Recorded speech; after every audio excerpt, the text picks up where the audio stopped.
नमस्कार। मैं डॉक्टर अशोक त्रिपाठी आपका स्वागत करता हूं आपके अपने channel history culture and research methodology में।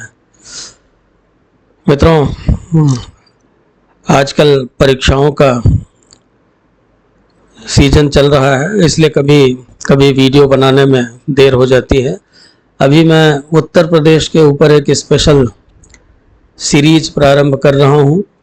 तो इतिहास और लिटरेचर इत्यादि के टॉपिक्स के साथ साथ मैं उत्तर प्रदेश के ऊपर भी वीडियोस डालता रहूँगा, जिसका पहला भाग लेकर आपके सामने उपस्थित हूँ। जैसा कि आप सबको विदित है कि पीसीएस की परीक्षा में उत्तर प्रदेश के एक स्पेशल पेपर रख दिया गया है उत्तर प्रदेश के बारे में, जो 2 भागों में है।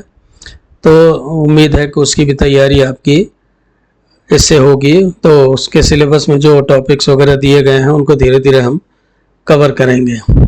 तो आइए चर्चा प्रारंभ करते हैं। उसके पहले आपसे निवेदन है कि चैनल को सब्सक्राइब कर लें और साथ ही साथ अपने मित्रों के साथ शेयर भी करेंगे। उत्तर प्रदेश भारत के सबसे बड़े राज्यों में से एक है। सबसे बड़ा तो नहीं है, लेकिन सबसे बड़े राज्यों में से एक है और क्षेत्रफल और आबादी भी इसकी काफ़ी अधिक है। और उत्तर प्रदेश भारतीय इतिहास में बड़ा महत्वपूर्ण स्थान रखता है और अनेक ऐतिहासिक घटनाओं का साक्षी है जो इस प्रदेश की पावन धरती पर घटी थी। प्राचीन काल में, मध्यकाल में और आधुनिक काल में यह प्रदेश देश की राजनीति और नाना प्रकार की राजनीतिक, आर्थिक, सांस्कृतिक व धार्मिक तथा आध्यात्मिक गतिविधियों का केंद्र रहा। अगर हम इतिहास की बात करें तो हम ये देखते हैं कि प्राचीन काल में मगध साम्राज्य बड़ा शक्तिशाली था और उत्तर प्रदेश उसका एक भाग हुआ करता था। लेकिन जैसे जैसे आगे चल कर के हम ये देखते हैं कि मगध साम्राज्य का पतन हुआ, तो धीरे धीरे जो सत्ता का केंद्र था वो उत्तर प्रदेश में कन्नौज बन गया और कन्नौज को लेकर के ही, कन्नौज पर अधिकार करने को लेकर ही उस काल के शासकों में आपस में संघर्ष हुआ करता था। कन्नौज में बहुत सारे शासकों ने शासन किया। कभी वहाँ प्रतिहार वंश की राजधानी भी हुआ करती थी। हर्षवर्धन ने उसके ऊपर काफ़ी समय तक शासन किया और उसके बाद अन्य अनेक राजाओं ने वहाँ शासन किया। बाद में मध्यकाल में भी उत्तर प्रदेश बहुत ही महत्वपूर्ण रहा। आप देखते हैं कि अधिक समय तक जो राजधानी थी वो दिल्ली सल्तनत के शासकों की या मुग़ल शासकों की, वो कहीं ना कहीं उत्तर प्रदेश ही था उस समय। हालांकि दिल्ली सल्तनत में दिल्ली राजधानी थी, लेकिन आगे चल कर के आगरा राजधानी हो गई। और तो उत्तर प्रदेश जो है एक बहुत ही महत्वपूर्ण राजनीतिक, आर्थिक, सांस्कृतिक गतिविधियों का केंद्र बन गया प्राचीन काल से। वर्तमान में इस राज्य का क्षेत्रफल 2,40,928 वर्ग किलोमीटर है और राज्य का गठन 1 नवंबर 1956 को विधिवत हुआ, जब स्टेट्स रीऑर्गेनाइजेशन कमीशन जो था उसके जरिए इसका गठन किया गया बाद में। और इसकी राजधानी, जैसा कि आप सभी लोग जानते हैं, लखनऊ है। इस राज्य में 403 विधानसभा और 80 लोकसभा की सीटें हैं। बहुत सारी नदियां उत्तर प्रदेश में बहती हैं, जैसे गंगा, यमुना जैसी पवित्र नदियां बहती हैं यहाँ पे। और साथ ही साथ और भी बहुत सारी इनकी ट्रिब्यूटरीज हैं, जैसे घाघरा, गोमती, काशी, रामगंगा इत्यादि नदियां जो हैं वो बहुत ही महत्वपूर्ण हैं उत्तर प्रदेश में, और ये इनकी गंगा या यमुना की ट्रिब्यूटरीज हैं। इसी तरह से ये राज्य जो है प्राचीन काल में, अगर हम ये कहें पौराणिक काल में, बड़ा महत्वपूर्ण रहा है। रामायण काल में कौशल राज्य जो था, जिसकी राजधानी अयोध्या है, जो श्री राम की नगरी थी, वो उत्तर प्रदेश में ही स्थित है। और महाभारत का जो हस्तिनापुर है वो भी उत्तर प्रदेश में ही स्थित था। इसके अलावा बौद्ध और जैन धर्म के प्रवर्तक, वो चाहे महावीर जैन हो या गौतम बुद्ध हो, तो उन लोगों की भी कर्मस्थली उत्तर प्रदेश रही है। गौतम बुद्ध ने सारनाथ से ही पहली बार बौद्ध धर्म का उपदेश दे करके अपने बौद्ध धर्म का प्रचार किया था। यहाँ अनेक महापुरुषों की जन्मस्थली है। जैसे मैंने ये कहा, अनेक ऋषियों, पौराणिक ऋषियों के नाम आते हैं, जैसे भरद्वाज आश्रम है प्रयागराज में, याज्ञवल्क, वशिष्ठ, विश्वामित्र, वाल्मीकि और अन्य अनेक वैदिक ऋषि मुनियों की जन्मस्थली उत्तर प्रदेश रही है और उनकी कर्मभूमि भी रही है।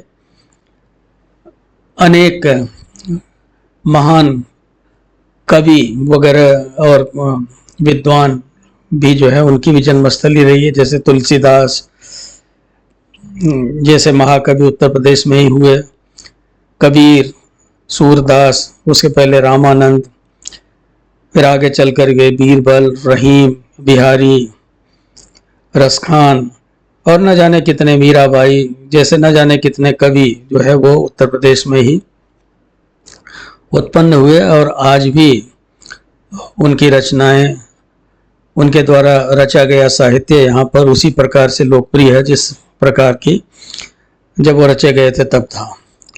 बहुत सारे तीज त्योहार यहाँ मनाए जाते हैं, रामनवमी, रामलीला, मुहर्रम, ईद, दशहरा, दिवाली, जन्माष्टमी और भी बहुत सारे त्यौहार यहाँ पे मनाए जाते हैं।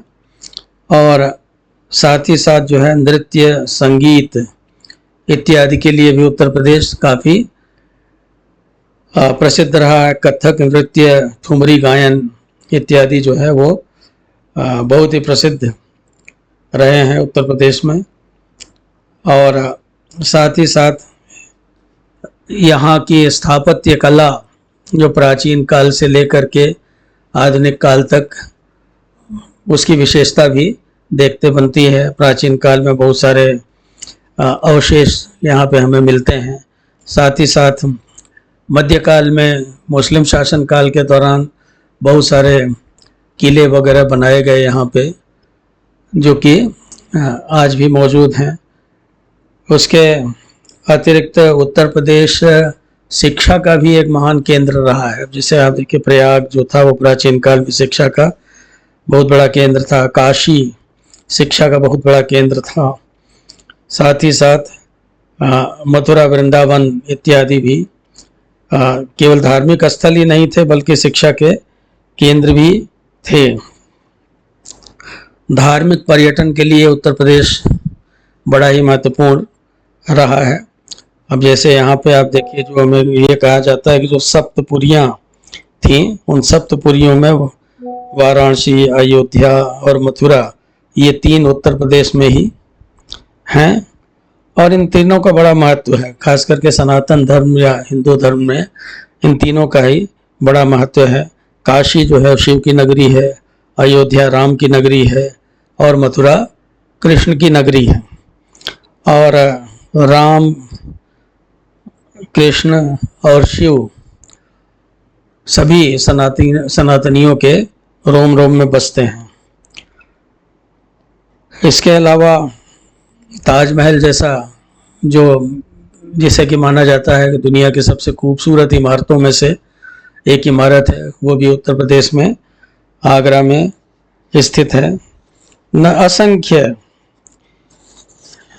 किले और भवन उत्तर प्रदेश में रहे हैं। उत्तर प्रदेश ने अनेक नेताओं को पैदा किया है। बहुत सारे जो हमारे यहाँ जो प्रधानमंत्री के पद तक पहुँचे, बहुत सारे नेता वो कहीं न कहीं उत्तर प्रदेश से ही संबंधित थे। जैसे जवाहरलाल नेहरू, लाल बहादुर शास्त्री, इंदिरा गांधी, चौधरी चरण सिंह, राजीव गांधी, विश्वनाथ प्रताप सिंह, अटल बिहारी वाजपेयी इत्यादि जो है वो कभी न कभी उत्तर प्रदेश से ही निर्वाचित होकर के देश के सर्वोच्च पद को उन्होंने सुशोभित किया। तो मित्रों, वर्तमान समय में भी आप देखें कि उत्तर प्रदेश की भूमिका अत्यंत महत्वपूर्ण होती है।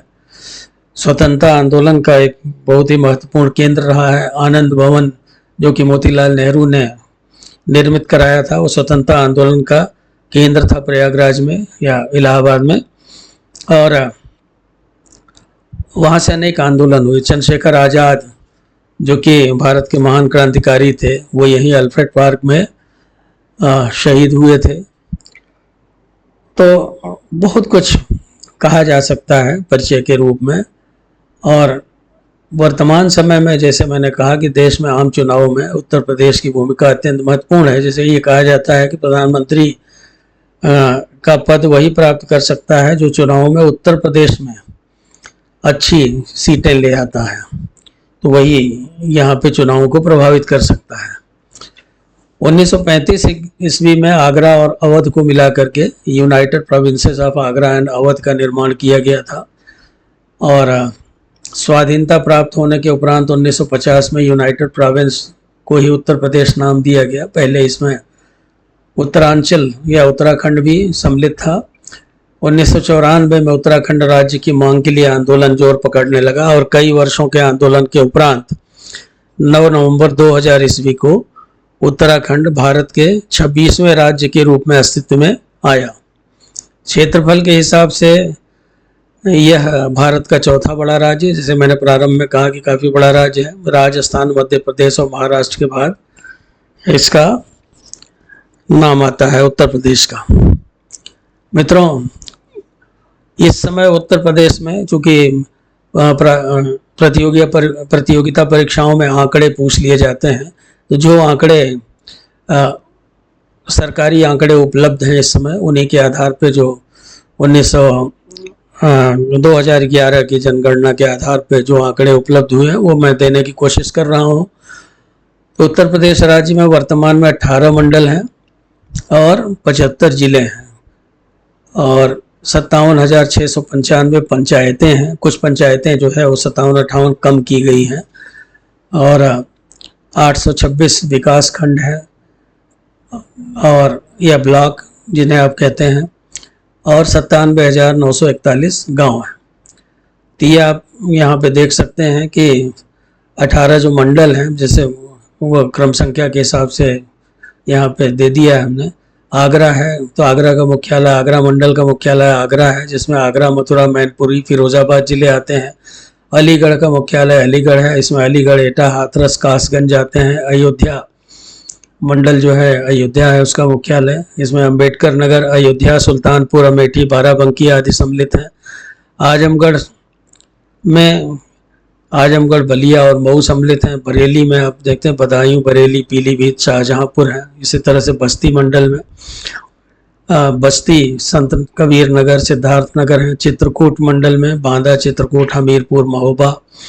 देवी पाटन जो है इसका मुख्यालय गोंडा है। बलरामपुर, गोंडा, बहराइच, श्रावस्ती हैं। गोरखपुर मंडल में गोरखपुर मुख्यालय है और गोरखपुर, कुशीनगर, महाराजगंज, देवरिया इत्यादि जो है वो जिले इसमें सम्मिलित हैं। इसी तरह झांसी मंडल का मुख्यालय झांसी है, जिसमें जालौन, झांसी और ललितपुर आते हैं। कानपुर मंडल का कानपुर है, औरैया, इटावा, फर्रुखाबाद, कन्नौज, कानपुर देहात, कानपुर नगर है। लखनऊ मंडल जो है इसमें हरदोई, लखीमपुर खीरी, लखनऊ, रायबरेली, सीतापुर, उन्नाव सम्मिलित हैं। मेरठ मंडल में बागपत, बुलंदशहर, गौतम बुद्ध नगर, गाजियाबाद, मेरठ, हापुड़ इत्यादि हैं। मिर्ज़ापुर मंडल में मिर्ज़ापुर, भदोही और सोनभद्र हैं। कभी मिर्ज़ापुर और सोनभद्र एक ही जिला हुआ करता था, बाद में सोनभद्र अलग जिला बना दिया गया, रॉबर्ट्सगंज जो है को केंद्र बना करके। मुरादाबाद मंडल में बिजनौर, अमरोहा, मुरादाबाद, रामपुर, संभल हैं। प्रयागराज में प्रयागराज, फतेहपुर, कौशाम्बी और प्रतापगढ़ आते हैं। इसी तरह से सहारनपुर मंडल में मुजफ्फरनगर, सहारनपुर, शामली हैं। वाराणसी मंडल में चंदौली, गाजीपुर और जौनपुर और वाराणसी आते हैं। तो इस तरह से 75 जिले हैं, कुल 18 मंडल हैं, ये आप याद रखें। 2011 की जनगणना के अनुसार कुछ आंकड़े मैंने आपके लिए निकाले हैं और ये आप तुलना भी कर सकते हैं 2001 के आंकड़ों से। जैसे अनुमानित जनसंख्या जो है वो 2011 में 19.98 करोड़ थी, जो कि 2001 से काफ़ी ज़्यादा थी। आप देख सकते हैं वास्तविक जनसंख्या जो है वो उसकी संख्या यहाँ दी गई है, वो भी आप देख सकते हैं कि 2001 से काफ़ी ज़्यादा थी, जो कि पुरुष जनसंख्या जो है इसमें आप देख सकते हैं, महिला जनसंख्या भी देख सकते हैं, काफ़ी वृद्धि हुई है 2001 से। जनसंख्या की वृद्धि दर जो है वो 2001 में 25.80 थी, जो कि 2011 में घट के 20.23% हो गई। इसी तरह से देश की कुल जनसंख्या का प्रतिशत 16.16% था 2001 में, जो कि थोड़ा सा उसमें वृद्धि हुई है, 16.50% है। लिंग अनुपात में वृद्धि हुई है, जो कि अब 912 हो गया है, पहले 898 था 2001 में। इसी तरह से बाल लिंग अनुपात आप देखते हैं 2001 में अधिक था, अभी थोड़ा घटा है, 902 हो गया है। जनघनत्व काफ़ी बढ़ गया है, वो अब जैसे आप 829 हो गया है, इसी तरह 1 किलोमीटर में। और क्षेत्र इसी तरह से आप देख सकते हैं कि जो क्षेत्र है, कुल बच्चों की जनसंख्या 0 से 6 वर्ष तक की दोनों समय में आप तुलना कर सकते हैं, थोड़ा घटा है। इसी तरह से 0 से 6 वर्ष बच्चों की जनसंख्या जो है वो आप देख सकते हैं। इसी तरह बच्चियों की जनसंख्या भी देख सकते हैं आप, थोड़ा कम हुआ है। पूरे प्रदेश की साक्षरता जो कि पहले 56.27% थी, जो कि बढ़ के 67.68% हो गया। पुरुष साक्षरता उसमें अधिक है, 77.28% है, जो कि पहले की तुलना में काफ़ी बढ़ा है। इसी तरह से महिला साक्षरता में भी वृद्धि हुई है, 42.22% था 2001 में, जो कि बढ़ कर के 57.18% हो गया है। कुल साक्षरों की संख्या भी पहले से बढ़ी है, पुरुष साक्षर संख्या भी आप देख सकते हैं। तो इस तरह से आप 2011 की जनगणना के अनुसार जो है कुछ आंकड़े मैंने आपको दिए। अभी ये शुरुआत में एक तरह से परिचय देने के लिए ये वीडियो मैंने बनाया था। जब मैं इसका अगला भाग बनाऊंगा तो अगले भाग में आपको उत्तर प्रदेश के एक एक एस्पेक्ट को लेंगे। जैसे मैं कुछ शहरों का वर्णन करूंगा कि वो शहर क्यों प्रसिद्ध हैं उत्तर प्रदेश में, और 75 जिलों को लेना तो संभव नहीं होगा, लेकिन जो प्रमुख ज़िले हैं उनके बारे में हम बातचीत करेंगे। तो हम लखनऊ राजधानी के बारे में भी बातचीत करेंगे, उसके अलावा प्रयाग, काशी, मथुरा और जो भी पर्यटन की दृष्टि से प्रमुख नगर हैं, जो राजधानी रही है जैसे आगरा है, तो इन सब के बारे में भी हम चर्चा करेंगे। और उत्तर प्रदेश की जो संस्कृति है उसके बारे में हम चर्चा करेंगे, साहित्य के बारे में चर्चा करेंगे। फिर उसके बाद जो सरकार की योजनाएं वगैरह हैं जो पीसीएस के सिलेबस में दी गई हैं, उनको एक एक करके हम लेंगे। तो उम्मीद है कि ये संक्षिप्त वीडियो आपको पसंद आई होगी। अगर ये वीडियो आपको पसंद आई हो तो चैनल को लाइक करें और सब्सक्राइब करें, अपने कमेंट्स भी दें। जो जिन एस्पेक्ट्स पे आप ध्यान दिलाना चाहते हैं उनको आप बताएं, उनको मैं इंक्लूड करूंगा। और ये सीरीज़ चलती रहेगी, इसलिए आगे आप बेल आइकन भी दबा दें, जिससे जो नए वीडियो बने उनकी जानकारी आपको मिलती रहे। बहुत बहुत धन्यवाद।